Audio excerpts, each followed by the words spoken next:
कर्जाची प्रोसेस झपाट्याने चालू आहे। पुण्यश्लोक अहिल्यादेवी होळकर कर्जमाफी योजनेअंतर्गत कुठले कर्ज माफ होणार, कोणते कर्ज माफ नाही होणार याचे निकष आता समोर आलेले आहेत। ते निकष नेमके काय आहेत?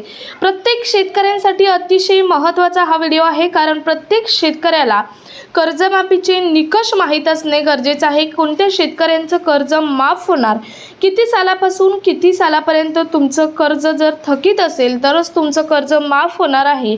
जर तुमचं कर्ज या सालापासून या सालापर्यंत जर थकीत असेल तर ते कर्ज माफ होणार नाही।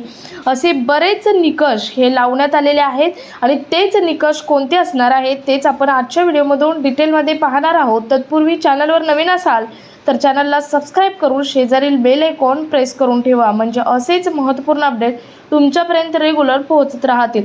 तर नमस्कार, मी पूनम आणि तुम्ही पाहताय पुन्हा एक नवीन अपडेट। यावेळच्या कर्जमाफीमध्ये हंगामी कर्जमाफी तसेच किसान क्रेडिटद्वारे केली जाणारी कर्जमाफी ही माफ होणार आहे। तसेच अल्प मुदतीची कर्जमाफी आहे, जे कर्ज अल्प मुदतीचे जे कर्ज घेतलेले आहे हे कर्ज सुद्धा या कर्जमाफीमध्ये माफ केलं जाणार आहे। तसेच परंतु सोने तारणवरती जे पीक कर्ज घेतलं असेल त्याचा समावेश मात्र यामध्ये होणार नाही, त्या शेतकऱ्यांना कर्जमाफी होणार नाही। यामध्ये पुनर्गठित आणि अल्प पुनर्गठित पीक कर्जाचा सुद्धा समावेश केला असून मुदत संपल्यानंतर त्याचं पुन्हा पुनर्गठन आणि फेर पुनर्गठन करून कर्जाचा समावेश केला जाणार आहे आणि त्यांना सुद्धा कर्जमाफी होणार आहे।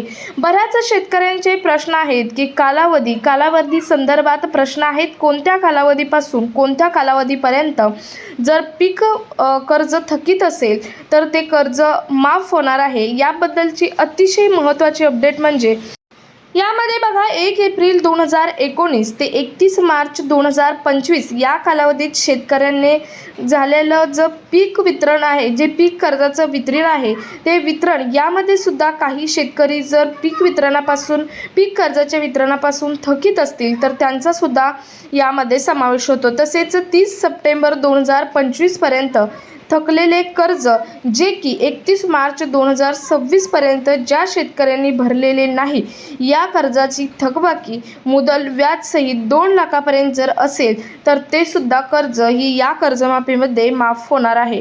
जर 2023-24 मध्ये कर्ज घेतले असेल, बऱ्याच शेतकऱ्यांचे 2023 पासूनचे कर्ज आहे, 2023-24 चे कर्ज घेतले असेल तर ते कर्ज 30 सप्टेंबर 2025 मध्ये थकीत झाले असेल तर आणि जर तुम्ही 31 मार्च 2026 पूर्वी भरलेले असेल तर ते सुद्धा कर्ज पात्र होणार आहे, म्हणजे त्या सुद्धा शेतकऱ्यांना कर्जमाफी ही होणार आहे।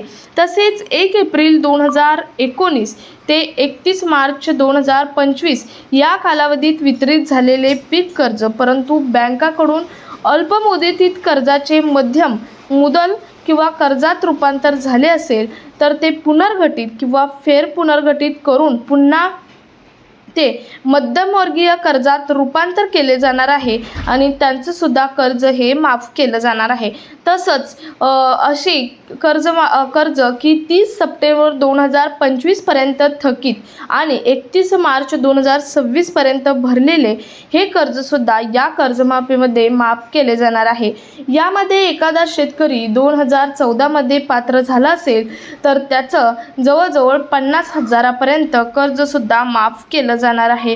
तर हा होता कालावधी कर्जमाफीसाठी आणि निकष तर तुम्हाला समजलेले असतील की मी पहिल्यांदा निकष सांगितलेले आहेत की या कर्जमाफीमध्ये हंगामी पीक कर्ज तसेच किसान क्रेडिट कार्डद्वारे घेतलेले कर्ज आणि सर्व अल्प मुदतीमध्ये घेतलेले जे कर्ज आहेत या कर्जांचा समावेश या कर्जमाफीमध्ये केला जाणार आहे।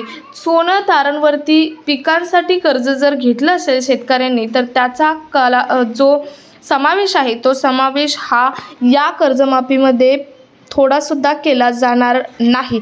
तर हे 3 ते 4 निकष आहेत कर्जमाफीसाठी आणि कालावधीत आत्ता आपण पाहिलेला आहे, तुम्हाला पुढे सुद्धा दिसत आहे कालावधी काय आहे, तो कालावधी तुम्ही सुद्धा वाचून घेऊ शकता। तरी सोप्या भाषेत आपण आता कालावधीसुद्धा पाहिलेला आहे। सो हा महत्त्वपूर्ण व्हिडिओ जास्तीत जास्त शेतकऱ्यांपर्यंत शेअर करा। त्याचबरोबर तुम्हाला एखादा डाऊट असेल तर कमेंट बॉक्समध्ये नक्की विचारू शकता। भेटूयात पुढच्या एका नवीन अपडेटसोबत, तोपर्यंत धन्यवाद।